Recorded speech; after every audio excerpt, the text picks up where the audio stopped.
Hey everybody, before we get started, I want to tell you about my new course, Podcast Liftoff. If you have been struggling to grow your business, you feel like you've stagnated and that sales aren't where they should be or leads aren't where they should be, maybe your email subscriber list has not grown or you don't feel like you're the expert in your field, well, starting a podcast can fix that. The number of listeners for podcasts is growing. Podcasting is the next great content plane. You obviously listen to podcasts, and I can tell you myself that this podcast saved my business. I would not be self-employed without the extra income I've been able to generate from this podcast, especially during the slower times where I didn't have a good client pipeline or things like that. But I've also learned a lot. As you'll hear in this episode, I'm going to kind of wrap up everything that we've learned so far this year. And it's been a ton. I've been able to change my business for the better thanks to this podcast. So my business has grown, my bottom line has grown, and I know that it will be the same for you. So if you're interested in starting your podcast, you can check out podcastliftoff.com and you'll learn all about the course. You can enroll today. And if you use the coupon code BUILD at checkout, you'll get a special discount for listeners only. So again, that's podcastliftoff.com. and use the code BUILD, BUILD, at checkout for a special discount for listeners only. All right, now let's get on with the show. Hey everybody, and welcome to another episode of How I Built It, the podcast that asks, how did you build that? This is another bonus episode where we are going to wrap up the year so far. We have officially ended season 8 and we're moving into season 9. And so I wanted to go over some of the lessons learned so far this year. This year is not going to plan for a lot of people, I suspect, with everything that's going on. But the principles that we learned from lots of our great guests still apply. So I want to go through that, and there's going to be 3 topics that we touch on here. Finding the right clients, productizing your services, or at least making your services more predictable, and building your email list and your network. So we'll go through all of those. I'll recommend some episodes in case you haven't heard the whole season, but those are the 3 big lessons that we've learned so far this year. So we'll get into all of that. There's going to be show notes. Those show notes are going to be over at howibuilt.it/174. You can get all of the links, all of the episodes that we talk about over there. So let's get on with it. So first, the first topic, finding the right clients. We had a lot of guests around this topic because I set out at the beginning of the year to focus season 8 of the podcast on helping small businesses grow in whatever way that looks like. And I thought most of us do client work. And so finding the right clients, vetting the right clients, getting that pipeline up and running appropriately would be a good thing to start off with. And the first guest of this season did a great job of that. That was Jason Resnick in episode 150, Preventing the Famine. And he talks a lot about the importance of your pipeline and vetting clients, and most importantly, finding the right clients, not just accepting anybody who was going to be willing to throw money at you, right? Because if you have a bad client, that could end up costing you money, and it will definitely cost you time. So I think that one thing that Jason talked about that I really liked was his red flags list. For a long time, he had a red flags list right next to his computer, and when he was vetting clients and talking to potential leads, he would keep that in mind. And the importance of saying no when you know that the project or the client is not going to be a right fit for you. I think we've all been in a situation where we have said yes to projects we definitely should not have said yes to.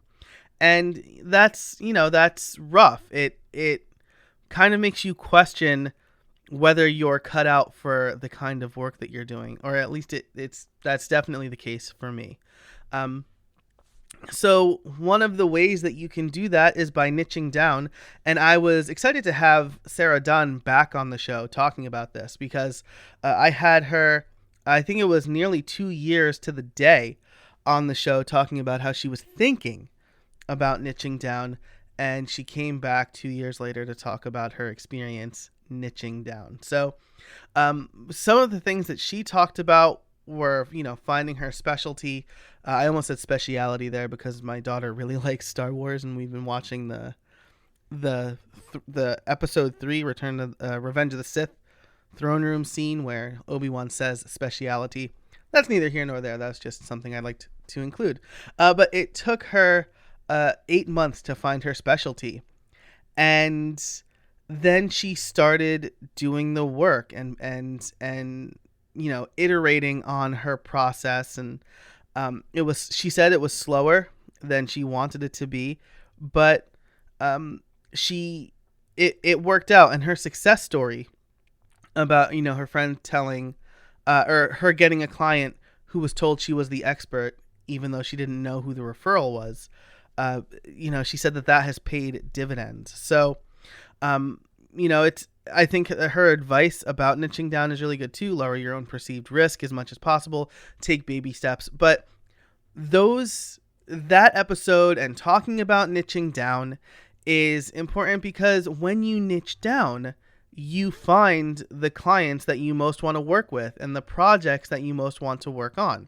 So if you find your niche, then saying no to work that will end up costing you more gets a lot easier, right? If you work on e-learning sites and somebody comes to you and wants a restaurant website, it's a lot easier to say, no, I don't do restaurant websites, but I can refer you to someone. So I think Sarah's episode on niching down is good. I think Sarah's advice is always good. And then finally, Nathan Ingram came on, and I specifically asked him to come on because I read his book about finding and managing client relationships. I'm blanking on the name right now, even though it's somewhere in my notes. But kind of the friendly monsters is how he frames it. So you have these clients that either purposefully or not purposefully can affect your business, and we talk a lot about that and the importance of having the discovery call, making sure that you're the right match, defining the scope of your project, because the more you define up front, the easier it will be to keep everything on track. And there's just a lot of great advice in there for managing clients. And he has a fantastic product out called Monster Contracts that he is able to use with his projects, and he has it for sale so that you can use it with your projects. So the 3 episodes that I just talked about here, how to find the right clients, managing expectations, niching down, and saying no, are things that will help you get your client work under control. Build your pipeline, improve your process, and make sure that you are taking the work that makes you money instead of taking the work that costs you money. So I think that was a big lesson and a big thread that showed up throughout the entire season, even in the next few topics we're going to get to. So again, that was Jason Resnick's episode, Sarah Dunn's episode, and Nathan Ingram's episode. I'll link to those in the show notes over at howibuilt.it/174. But vet your clients, niche down so that you know the kind of projects you want to take on, and communicate clearly to manage expectations. So we'll get into the next 2 topics in a minute, but first I do want to tell you about this week's sponsor, TextExpander. This episode is brought to you by TextExpander. Save time typing and boost your productivity with TextExpander. You know, I'm all about automation, and TextExpander is a great way to get started. It allows you to create your own snippets for repetitive text that you tend to use everywhere. And so the way it works is you add the text, create your snippet, and boom. One of my favorites is my address. Instead of typing out my full address and risking typos, I simply type $ADDR and let TextExpander do the rest. I've also been doing it a lot more with links I recommend and affiliate links and just things that I find myself trying to hunt and peck for in my browser. They're now in TextExpander. And you don't need to do this with a special app or a plugin or anything like that. You can just do it anywhere you type. You have the TextExpander app, and that will work everywhere. But that's not all. With its advanced snippets, you can create fill-ins, pop-up fields, and more. You can even use JavaScript or AppleScript. I've talked about one of my favorites and the most used one, which is PPT. So that will take text, rich text, and convert it to plain text so that I don't have to fight formatting. That is especially helpful if I'm taking something from Word or Google Docs and pasting it into a Markdown editor. So, or if I'm pasting something in Word. I just finished writing my book, and I would paste things in Word one place to a different Word document, and the formatting never got messed up because of that snippet. Plus, if you work with employees or contractors, you can use TextExpander to manage and share snippets with them, so you all get it right every time. TextExpander is available on macOS, Windows, Chrome, iPhone, and iPad. If you have been curious about trying TextExpander or simple automation in general, now is the time. Listeners can get 20% off their first year. Just visit textexpander.com/podcast and let them know I sent you. Again, that's textexpander.com/podcast. And again, I cannot speak highly enough about TextExpander. It's something I use every single day. I'm a huge fan of the app, and I am so happy to have their support on this show. Okay, so let's get back to it. The next topic that I want to talk about here, the next thing that we learned throughout this season and this year, is productize your service, or at least make the service more predictable.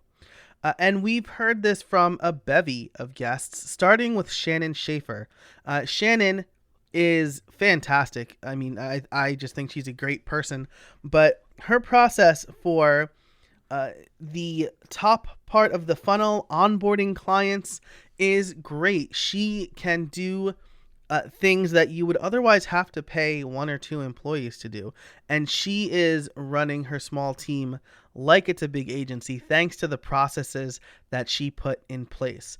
I think that you should listen to her episode because you will hear her say in her own words what the process is like and the analogies that she uses. But I came away from that episode with a lot of things on my mind, and I actually changed up some of my processes to make my own processes more automated. So, for example, now, thanks to Shannon and her advice, when somebody accepts a proposal, a invoice is automatically created from FreshBooks. I love FreshBooks. They're a former sponsor, but my proposals use Newsy. I really like that, and I got a really good AppSumo deal on that way back when. I've been a big fan of it.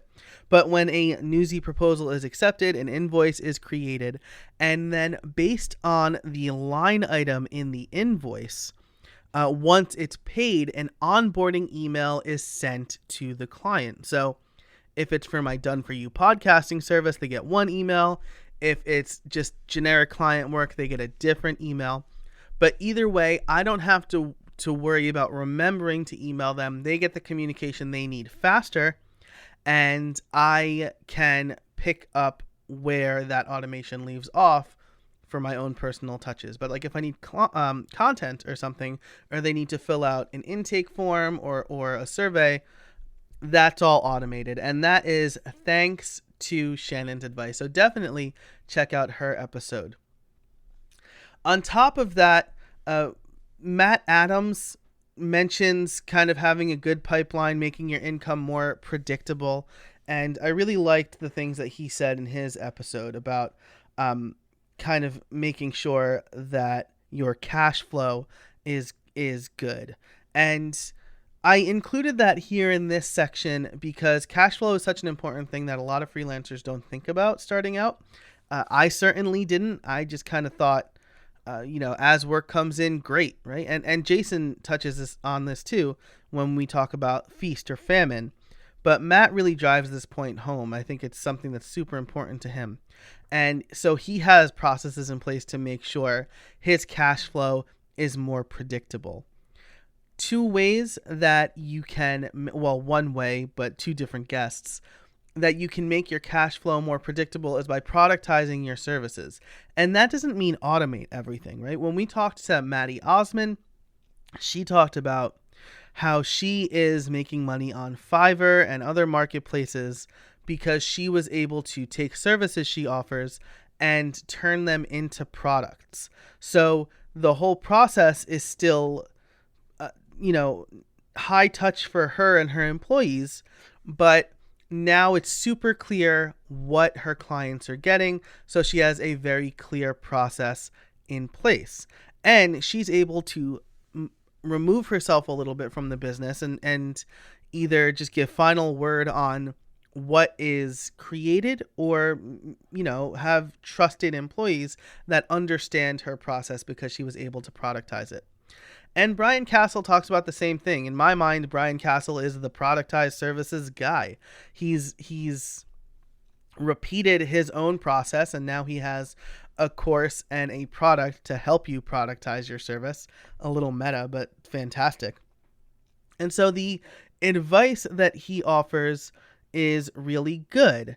And all of this is rooted in the fact that you want to make your business more predictable. This is so important because if you can predict what's coming down the pike, then you won't be worrying about income or money so often. You know when you can spend and when you should save, and you can figure out your production calendar a little bit better.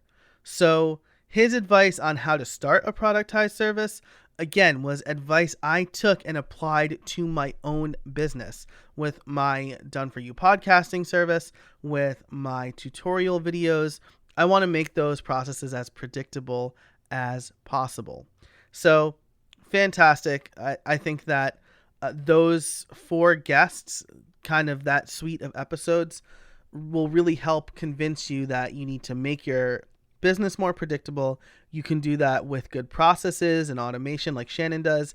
And then you can look at the services you offer and determine how to turn them into products. Again, not in the sense that somebody pays for something on your website and then immediately has it, but in the sense that they know upfront what they are paying for, and you know upfront what you're going to deliver and how long it takes. So thanks to all of them for coming on the show this season and for providing fantastic advice. Now, you're probably wondering, if you don't have a pipeline, if you don't have a funnel, how do you go about doing that so that you can find the right clients and implement all of these fantastic processes that the previous 7 guests have talked about? And we'll get into that in a minute. But first, I want to tell you about our second sponsor, Circle CI. This episode is sponsored by Circle CI. Whether you're on a development team, manage a development team yourself, or you have a business that relies on working software, a good process is so important to make sure you're creating high quality work. Continuous integration, or the ability to check and manage code automatically, can help you as your developers streamline the process in a big way, and Circle CI is here to help. Designed for modern software teams, Circle CI's continuous integration and delivery platform helps developers push code with confidence. Trusted by thousands of companies, from 4-person startups to Fortune 500 businesses, Circle CI helps teams take their software from idea to delivery quickly, safely, and at scale. Visit howibuilt.it/CircleCI to learn why high-performing DevOps teams use CircleCI to automate and accelerate their continuous integration and continuous delivery pipelines. As someone who's worked on big coding projects with distributed development teams, I can tell you that continuous integration tools have helped us make sure we're delivering working code to our clients. It helped instill trust in our team and the work they were doing, and it let them focus on solving new problems instead of dealing with the same ones over and over again. Like, where should I push this code? And how do I do a code review? These are things that CircleCI and continuous integration can help you with. So once again, learn how CircleCI can help you and your business at howibuilt.it/CircleCI today. As a special bonus for How I Built It listeners, CircleCI is having a virtual raffle where you could win a pair of the newest Sony noise-canceling headphones. Improve your team's processes and enter for a chance to win at howibuilt.it/CircleCI. And now, back to the show. Okay, so we have in our head that we need to find the right clients, say no when it's appropriate, create processes to make our services and products more predictable. But how do we get our stuff into the hands of our potential client base? Well, this is where the last group of guests and the last major piece of advice comes into play. And that is building your email list and your network. And there were a bunch of guests talking about this. I'm going to highlight 5 for you here, starting with Jessica Lawler. Jessica's episode has been a very popular one, and one that I kept hearkening back to in future episodes because the advice is so good. Jessica does content strategy and content planning, and she gives you a framework in that episode on how you can create a good content strategy. Now, what does this have to do with generating leads? Well, building a good content calendar, putting out consistent content allows you to have a call to action where people will join your email list. And your email list is when people give you their email address, it's as good as money, according to lots of people, right? The email address might as well be a $10 bill or a $20 bill because that can be so valuable to you.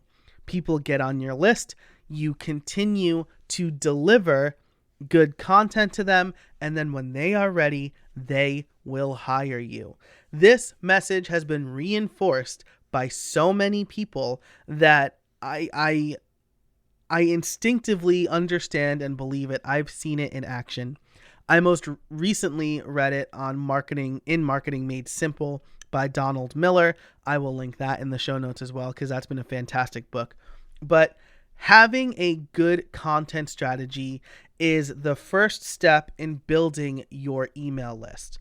And then we have Angel Marie, who is from ConvertKit, who gives you some great tips on ways to incentivize your email list or incentivize people giving you their email address. So she's from ConvertKit. Obviously, she recommends ConvertKit. I also recommend ConvertKit. That's what I use. And they made some recent changes since I recorded that episode with Angel where you get the first, I believe it's 1,000, but I'm not 100% on that. But you get a free account and the first number of email addresses for free. So in other words, you can send an email to up to, I believe it's 1,000 people completely for free. That is such a high number. It's not much less than my current email list, and I have already made money off of my email list. So check out ConvertKit and build your list. I think it's super great. But that's not the only thing that you can do to generate more business. And so the other few guests that we've had are all about building and expanding your network. And I think the guest that bridges the two gaps between good, clear content and expanding your network is Matt Medeiros. I was excited to have Matt on the show again. He's a good friend of mine, and he's in the WordPress and podcasting space. But he came on to talk about his locally focused podcast, South Coast FM, South Coast FM. And he focuses on small businesses in his area. And the reason that he started it and the dividends that he's starting to see are that he is building a local network of people. And he is meeting new people and becoming known for being a podcaster in an area where podcasting is not super important, right? I tend to talk to a lot of tech people, a lot of business people, and especially in the tech world, podcasting seems like an old thing, right? It's been around forever. But to local business owners, maybe they don't know about podcasting yet, or they've kind of heard about it, but they're not sure. And Matt has been able to establish himself as an expert in that area while also meeting other local business owners and telling their stories. Matt's episode inspired me, with a little push from my co-host Liam Dempsey, to start our own local podcast called Start Local. And I'm having a lot of fun doing that because I don't really know anybody in this area. I'm a transplant. I came from New York and lived in Scranton before moving down here to Chester County, Pennsylvania. So I don't really know a lot of people in the area, and I've gotten to know a lot more people since starting the show. And we got to interview a U.S. Congresswoman to boot. So that's always a lot of fun. I say always. It was the one time I did it, and it was an honor. But it's cool that the idea that Matt had of starting a local podcast that I decided to straight up steal from him, is I'm starting to see the benefits that he talked about. So something to think about. And then, of course, just going to events or when you can, or attending virtual events to expand your network is also really important. So Vito Peleg of WP Feedback talks about the importance of contributing to a community that you want to be a part of and expanding your network that way.